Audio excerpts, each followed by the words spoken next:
4வது அதிகாரத்தில் வாசிக்கப்படும் போது அங்க 2 பேர் காணிக்கைகளை கொண்டு வராங்க. யாரு யாரு? காயினும் ஆபேலும் காணிக்கைகளை கொண்டு வருகிறார்கள். அப்படி காணிக்கைகளை கொண்டு வரப்படும் போது காயின் என்ன பண்றாரு? எதை கொண்டு வர்றாரு? என்ன காணிக்கையை கொண்டு வர்றாரு? நிலத்தில் பயிரிட்ட சகலவித கனிகளையும் காணிக்கையாக கொண்டு வரார். ஏனென்று சொன்னால் அங்கே 2 உடன்படிக்கைகளை ஏற்படுத்துகிறார் கர்த்தர்.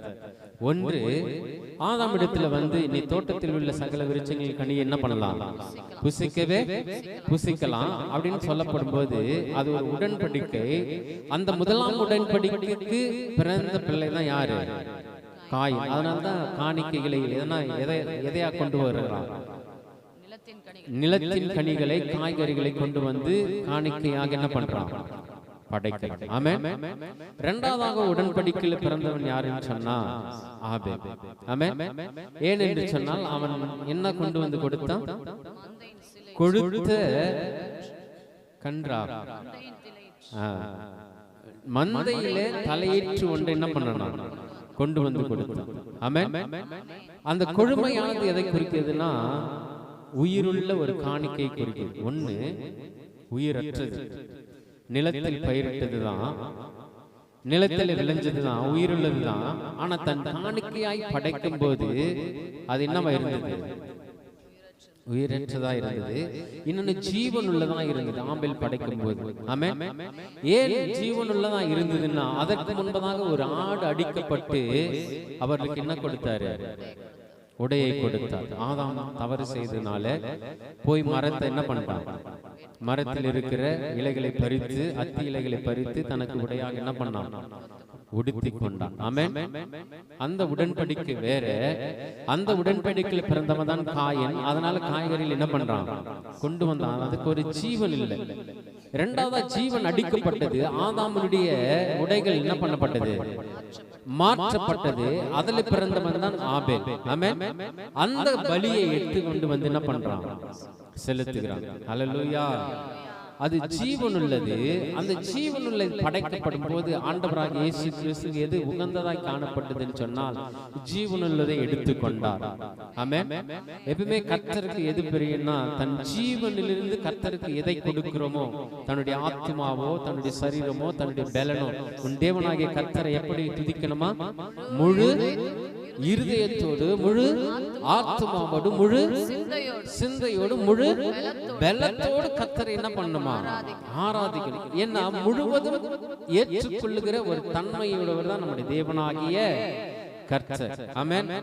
அது எப்படி இருக்குன்னு நினைக்கிறாருன்னா உண்மை உள்ளதாய், ஜீவன் உள்ளதாய், சுவாசம் உள்ளதாய் இருக்க வேண்டும் என்று கர்த்தர் விரும்புகிறார். ஆமென். எல்லாரும் இங்க தானே இருக்கீங்க? ஹல்லேலூயா. இந்த ஜீவன் உள்ளதை கொண்டு வந்து கொடுக்கும் போதுதான் அந்த இடத்துல பிரச்சனை உருவாகுது. யாருக்கு? காயினுக்கும் ஆபேலுக்கும், அண்ணனுக்கும் தம்பிக்கும். எனக்கு என்ன சந்தேகம்னா முதலாவது ஏற்பட்ட சந்ததி தான். முதலாவது சந்ததியில என்ன உண்டாச்சு? பிரச்சனை உண்டாச்சு. ஆமென். ஹல்லேலூயா. அந்த வசனங்களை வாசிக்கப்படும் போது ஆதியாகமம் 4வது அதிகாரத்துல தன் மந்தையின் தலையீற்றுகளிலும் அவைகளை கொழுமையானவைகளில் சிலவற்றையும் கொண்டு வந்தான். ஆபேலையும் அவன் காணிக்கையும் கர்த்தர் அங்கீகரித்தார். காயினையும் அவன் காணிக்கையும் அவர் அங்கீகரிக்கவில்லை. அப்பொழுது காயினுக்கு மிகவும் எரிச்சல் உண்டாகி அவன் முகநாடி வேறுபட்டது. அப்பொழுது கர்த்தர் காயினை நோக்கி, உனக்கு ஏன் எரிச்சல் உண்டாயிற்று? உன் முகநாடி ஏன் வேறுபட்டது? நீ நன்மை செய்தால் மேன்மை இல்லையோ? நீ நன்மை செய்யாதிருந்தால் பாவம் வாசப்படையில் படுத்திருக்கும். அவன் ஆசை உன்னை பற்றி இருக்கும், நீ அவனை ஆண்டு கொள்வாய் என்றார். அடுத்த வசனம் சொல்லப்படுகிறது. காயின் தன் சகோதரனாகிய ஆபேலோடு பேசினான். அவர்கள் வயல்வெளியிலே இருக்கும் சமயத்தில் தன் சகோதரனாகிய ஆபேலுக்கு விரோதமாய் எழும்பி அவனை என்ன பண்ணிட்டான்? கொலை செய்தான். முதல் சந்ததியே எதில தொடங்குது? பிரச்சனை. ஆமென். தன் சந்ததியை என்ன பண்றான்? தன் சகோதரன் என்ன பண்ணிட்டான்? கொலை செய்து விட்டான். ஹல்லேலூயா. அங்க கர்த்தர் வந்து கேட்கிறாரு காயினை நோக்கி, என்னன்னு கேட்கிறாரு? கர்த்தர் காயினை நோக்கி, உன் சகோதரனாகிய ஆபேல் எங்கே என்றார். அதற்கு அவன், நான் என்ன பண்ணல, கொலை செய்ததே இவன் தான், ஆனா இவன் என்ன சொல்லிட்டான், எனக்கு தெரியாது, என் சகோதரனுக்கு நானு காவலாளியா? என் சகோதரனுக்கு நான் காவல்காரனா அப்படின்னு கேட்கிற மாதிரி இல்லையா? என் சகோதரனுக்கு நான் காவலாளியா? இன்றைக்கு நிறைய பேர் குடும்பத்துல இதுதான் பிரச்சனை. அண்ணன் தம்பிக்குள்ள பிரச்சனை, அக்கா தங்கச்சிக்குள்ள பிரச்சனை, மாமா மச்சனுக்குள்ள பிரச்சனை, மாமனார் மாமியாருக்குள்ள பிரச்சனை, மருமகள் மாமியாருக்குள்ள பிரச்சனை. எல்லா பிரச்சனைகளுக்கும் எது காரணம்னா, ஒருத்தரை உயர்த்துவதும் ஒருத்தரை தாழ்த்துவதும், ஒருத்தரை அங்கீகரிப்பதும் ஒருத்தரை அங்கீகரிக்காமல் விட்டு விடுவதுமே காரணம். ஆமென்.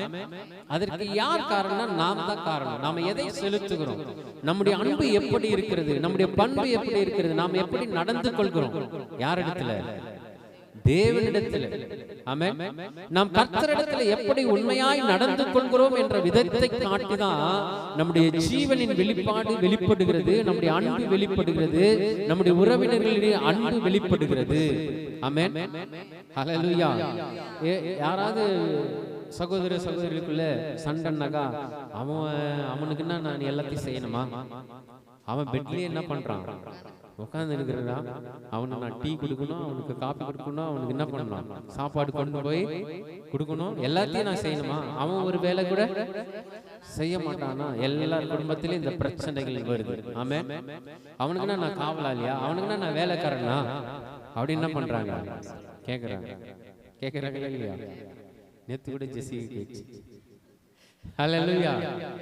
ஏன் இந்த குடும்பத்துல பிரச்சனைனா, ஒருத்தனை மேன்மையாய் பார்த்து ஒருத்தரை வேலை வாங்கினா இந்த பிரச்சனைகள் வரும். ஆமென். ஹல்லேலூயா. ஹல்லேலூயா. ஆனா நம்முடைய ஆண்டவராக இயேசு கிறிஸ்து என்ன சொன்னார்? எபேசியர் நிருபத்துல 5வது அதிகாரத்துல 1வது வசனம் 2வது வசனத்துல, 5வது அதிகாரம் 1வது வசனம் 2வது வசனத்துல வாசிக்கப்படும் போது, ஆதலால் நீங்கள் பிரியமான பிள்ளைகளைப் போல யாரை பின்பற்றணுமா? தேவனை பின்பற்றுவர்களாகி கிறிஸ்து நமக்காக தம்மை தேவனுக்கு சுகந்த வாசனையான காணிக்கையாகவும் பலியாகவும் ஒப்பு கொடுத்து நம்மில் என்ன பண்ணிட்டாரா? ஆதி சகோதரர்களுக்குள்ள அன்பு இல்ல, அங்க பிரச்சனைகள் வந்தது. ஆனால் இங்கே புதிய ஏற்பாட்டின் காலத்துல உனக்காக எனக்காக கல்வாரி சிலுவையில ஒருத்தர் தன்னைத்தானே என்ன பண்ணாரு? பலியாக காணிக்கையாக ஒப்பு கொடுத்து நம்மில் என்ன பண்ணாரா? அன்பு கூர்ந்தாரா? ஆமென். அவர் நமக்கு ஒரு வாக்குத்தத்தத்தை கொடுக்கிறார். என்ன வாக்குத்தத்தம்னா, 125வது சங்கீதத்தில் சொல்லப்படுகிறது, எனக்கு ஒத்தாசை வருவதற்கு நேராக என் கண்களை என்ன பண்ணுவேன்? நான் ஏறெடுப்பேன். வானத்தையும் பூமியும் உண்டாக்கின கர்த்தரிடத்திலிருந்து எனக்கு ஒத்தாசை என்ன பண்ணும்? ஆமா, எனக்கு அண்ணன் தம்பி உதவலைன்னா கூட எனக்கு யார் உதவுவாங்க? எனக்காக பலியாக காணிக்கையாக ஒப்பு கொடுத்து ஆண்டவராக இயேசு கிறிஸ்துவிட்ட இருந்து எனக்கு என்ன பண்ணுவோம்? ஒத்தாசை வரும். உன் காலை தள்ளாட விட்டார். உன் காலை என்ன பண்ண மாட்டாரா? தள்ளாட விட்டார். அவர் நம்ம என்ன பண்ணுவாரு? அவர் நம்ம என்ன பண்ணுவாரு? நம் சகோதரன் நம்மை காக்க மாட்டான். நம்முடைய சகோதரன் கேட்பான், நான் அவனுக்கு காவலாளியா, நான் அவனுக்கு காவலா, நான் அவனுக்கு வேலைக்காரனா அப்படின்னு கேட்பான். ஆனா ஆண்டவராக இயேசு கிறிஸ்துவை நம்பினவர்கள் சொல்வாங்க, எனக்கு ஒத்தாசை வருவர் பருவதங்களுக்கு நேராக என் கண்களை ஏறெடுப்பேன். அவர் என்னை என்ன பண்ணுவார்னா, என் காலை தள்ளாட ஒட்டார். என்னை அவர் என்ன பண்ணுவாரு? காத்துக் கொள்வார். ஆமென். அவர் என்னை காத்துக் கொள்வார். இந்த உலகத்தில் மனுஷன் என்னை காக்காவிட்டாலும், என் சகோதரன் என்னை காக்காவிட்டாலும், என் சகோதரி என்னை காக்காவிட்டாலும், அவர் என்னை என்ன பண்ண மாட்டாரா? கைவிடவே மாட்டாரு. எல்லாரும் இங்க தானே இருக்கீங்க? ஆமென்னு சொல்ல மாட்டேன்றீங்க பாருங்களேன். ஆமென். ஆமென். அது வசனத்தை வாசிக்கலாமா? கிறிஸ்து நமக்காக இல்ல 125வது சங்கீதத்துல 121 121வது சங்கீதத்துல எனக்கு ஒத்தாசை வரும் பர்வதங்களுக்கு நேராக என் கண்களை ஏறெடுப்பேன். வானத்தையும் பூமியும் உண்டாக்கின கர்த்தரிடத்திலிருந்து எனக்கு ஒத்தாசை வரும். என் காலை என்ன பண்ண மாட்டாரு? தள்ளாட விட்டார். என்னை காத்து கொள்கிற என்ன பண்ண மாட்டார்னா உறங்க மாட்டார். ஆமென். மருத்துவமனையில் ஒருத்தர் படுக்கையில படுத்து கொண்டிருக்கும் போது கூட யாருன்னு என்ன பண்ணுவாங்க? உட்காந்து இருப்பாங்க. சொல்லிட்டு போவாங்க, நீங்க என்ன பண்ணக்கூடாது? தூங்கக்கூடாது. பேஷண்ட் இருக்கும்போது பேஷண்ட்டை நீங்க பத்திரமா என்ன பண்ணணும்? காத்துக்கணும், பாதுகாக்கணும் அப்படின்னு சொல்லுவாங்க. அது போல கர்த்தர் இந்த உலகத்திலே நமக்கு ஜீவன் இருக்கிற வரைக்கும் என்ன பண்ணுவாராம்? உன் காலை தள்ளாட விட்டார், உன்னை காக்கிறவன் என்ன பண்ண மாட்டாராம்? உறங்க மாட்டாரு. அல்லேலூயா. ஒருவேளை நம்முடைய குடும்பத்திலேயோ நமக்கோ பிரச்சனைகள் இருக்குமானால் கர்த்தரை நோக்கி சொல்லுங்க. ஒத்தாசை எங்க தான் வரும்? கர்த்தரிடத்தில் தான் வரும். இது அண்ணன் தம்பி கட்டியோ போலீஸ்காரன் கட்டியோ கோர்ட்லயோ போயிட்டு நீங்க சொன்னீங்கன்னா பிரச்சனை மென்மேல் என்னதான் போகும்? பெருசாக தான் போகும். ஒரே ஒரு தேவன் நமக்காக இருக்கிறார். எனக்கு ஒத்தாசை பண்ணுகிறவர், நமக்கு ஒத்தாசை பண்ணுகிறவர் ஆண்டவராகிய இயேசு கிறிஸ்து மாத்திரம். எத்தனை பேர் நம்பிக்கை வராமன்னு சொல்ல முடியும்? ஹல்லேலூயா. அவர் நம்முடைய காலை தள்ளாட விட மாட்டார். ஏன் காலை தள்ளாட விட மாட்டார்? ஒரு பிரச்சனை வரும்போது, நம்முடைய இருதயத்தின் நடுக்கம் நம்மை நடுக்கப்படும் போது, நம்முடைய உடல் பலவீனங்கள் நம்ம ஒடுக்கப்படும் போது நடக்க கூட முடியாது. எத்தனை பேருக்கு இந்த அனுபவம் இருக்குன்னு சொல்ல தெரியல. உடல் பலவீனம் வரும்போது நடக்க கூட முடியாது. உன் பாதம் கல்லில் இடராதபடிக்கு நம்ம வரான் கரங்களில் ஏந்தி கொண்டு போவார். ஹல்லேலூயா. அந்த கரங்களில் ஏந்தி கொண்டு போகிற இடத்துல தான் ஒத்தாசை நாம என்ன பண்ணோம்?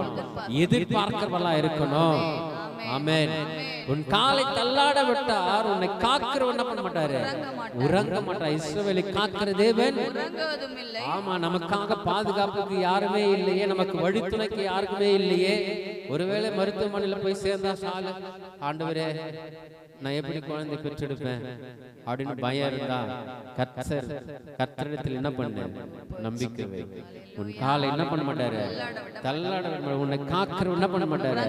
உறங்க மாட்டாரு. சாலுக்கு மாத்திரமில்லை, எல்லா வித மனிதர்களுக்கும் இது. ஆமென். சிறு பிள்ளைகளிலிருந்து வயதானவர்களுக்கு மாத்திரம் இது சொல்லப்படுகிறது. எல்லாருக்குமே சொல்லப்படுகிறது. உன் காலை என்ன பண்ண மாட்டாரா? தள்ளாட விட்டார். உன்னை காக்கிறவர் உறங்க மாட்டார். ஆமென். எனக்காக யாருன்னா ஒருத்தர் இருந்தா, பவுல் சொல்றது போல எனக்காக ஒரு மத்தியஸ்தர் இருந்தா, யோபு சொல்றாரு எனக்கான ஒரு மத்தியஸ்தர் இருந்தா என்ன இருக்கும்? நலமா இருக்குமே. எனக்கும் தேவனுக்கும் மத்தியஸ்தர் ஒருவர் இருந்தாக்கா நல்லதா இருக்குமே அப்படின்னு சொல்லப்படும். நம்முடைய மத்தியஸ்தராக ஆண்டவராக இயேசு கிறிஸ்து சொல்றார், உன் காலை என்ன பண்ண மாட்டேன்? தள்ளாட விட மாட்டேன். ஆமென். அப்படி எப்படி பாதுகாப்பாரா? கர்த்தர் உன்னை காக்கிறவர், கர்த்தர் உன்னை காக்கிறவர். கர்த்தர் உன் வலது பக்கத்திலே என்ன பண்றாரு? உனக்கு நிழலா இருப்பாராம். உன் நிழலை பார்க்கிலும் அவரின் நிழல் எப்படி இருக்கு? பாதுகாப்பானவர். ஆமென். சொல்லவே மாட்டேன் பாருங்கள. நம்முடைய நிழலை பார்க்கல, மற்றவர்களின் நிழலில் நாம் வாழ்வதை பார்க்கல. உன்னதமானவரின் மறைவில் இருக்கிறவர், சர்வ வல்லவருடைய நிழலில் தங்குவார். அந்த நிழலிலே நாம் வாழ்வது நமக்கு நல்லது. ஆமென். ஹல்லேலூயா. பகலிலே வெயிலாகிலும் இரவிலே நிலவாகிலும் நம்ம என்ன பண்ணாதான்?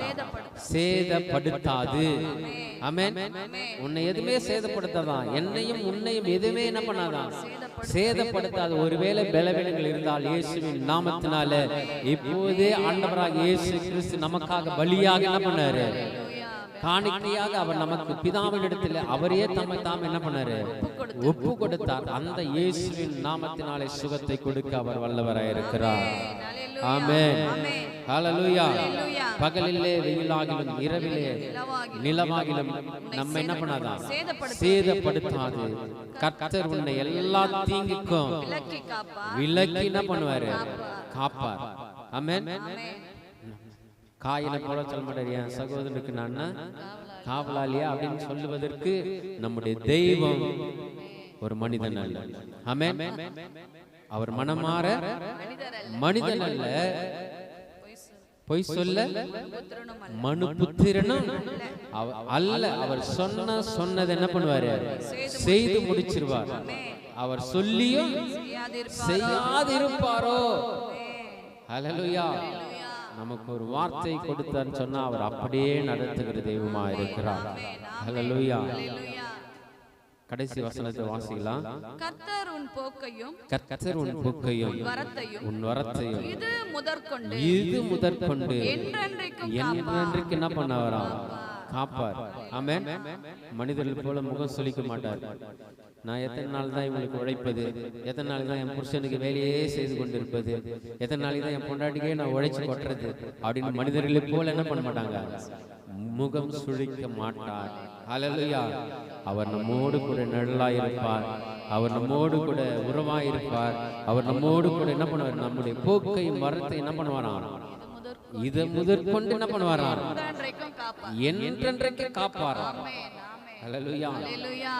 அவர் ஏனென்று சொன்னால் அவர் காக்கிற தெய்வம். ஆமென். எல்லாரும் இந்த பாடல் தெரியலையா? காப்பார், என்னை காப்பார்,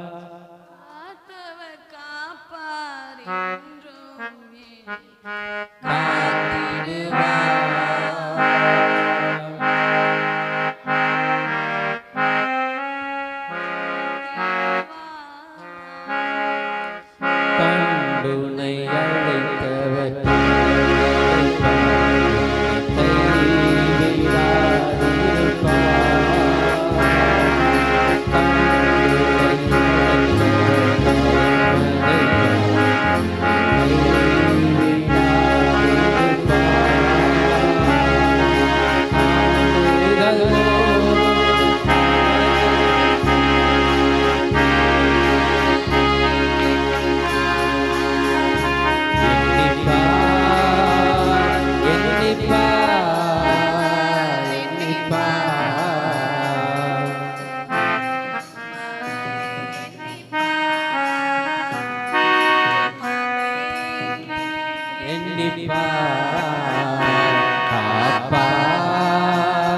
உன்னை காப்பா. எல்லாரும் சேர்ந்து சொல்லுங்க.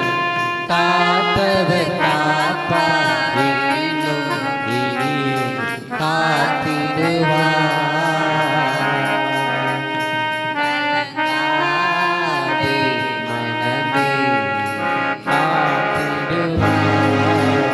எல்லாம் கண்டுனை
ஹல்லேலூயா. அவர் நம்ம என்ன பண்ணுவாரா? காப்பார். ஹல்லேலூயா. ஆனாலே என் அண்ணன் தம்பி பாதுகாக்க மாட்டாங்க, என் தம்பி என்ன பாதுகாக்க மாட்டான் அப்படின்னு ஒதுக்கி விடக்கூடாது. அவர் நம்மிடத்துல அன்பு கூர்ந்தது போல ஒருவரில் ஒருவர் என்ன பண்ணுமா? அன்பு கூற வேண்டும். ஆமென். அன்பு கூறுவதுதான் நம்முடைய கடமை. ஆமென். ஹல்லேலூயா. உன்னை நேசிக்கிறது போல என்ன பண்ண நீ? பிறனையும் நேசிக்கணும். ஆமென். நாசியில சுவாசம் உள்ள மனிதர்களை நம்புவதை பார்க்கலாம். கர்த்தர் பேரில் பற்றுதலாய் இருப்பதே நலம். நாம கர்த்தர் பேரிலே பற்றுதலா இருக்கணும். நம்முடைய நம்பிக்கை கர்த்தர் மேல இருக்கணும். ஆனா அன்பு உன்னை நீ நேசிக்கிறது போல மற்றவர்கள் என்ன பண்ணணும்? நேசிக்கிறவளா இருக்கணும்.